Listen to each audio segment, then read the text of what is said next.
સુરતમાં DCP zone 3 ની cycle rally. Story report by Haresh Rajput, Surat. 6 तारीख को सूरत सिटी में जो ताजिया का जुलूस निकलने वाला है, उसी रूट पे आज जोन 3 की जो हमारी टीम है उसमें कम से कम 100 लोग से ज़्यादा लोग आज पार्टिसिपेट किए। हम लोगों ने एक साइकिल रैली का आयोजन किया है। जिस रूट पे ये ताजिया का जुलूस निकलने वाला है, उसी रूट पे हम लोग आज रूट सर्वे के साथ साथ जो पब्लिक है उनसे भी हम लोग वार्तालाप करेंगे और कौमी अखलास का जो एटमॉस्फेयर क्रिएट हो उसका पार्ट है, उसकी तहत ही हम लोग ने ये रैली का आयोजन किया है। आप देख रहे हो प्रजा का काफ़ी साथ सहकार हर बार में मिलता है और इस बार भी मिलेगा।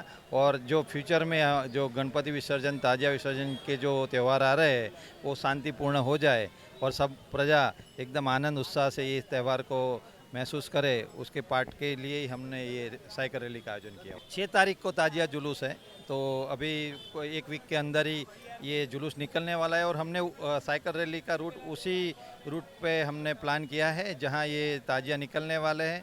और हम लोग दिल्ली गेट से लेके अभी राजमार्ग बागल आए हुए हैं।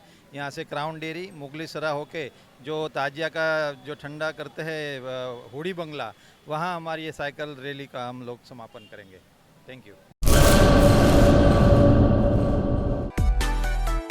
માં motor driving, safe and sure driving. Driving એ શોખ સાથે આપની મોટી જવાબદારી પણ છે। અમારા ઇન્સ્ટ્રક્ટર દ્વારા સચોટ અને સરળ માર્ગદર્શન। આપની રોજની તાલીમની માહિતી મેળવીને શું અધુરાશ છે એના ઉપર પૂરું ફોકસ કરાય છે।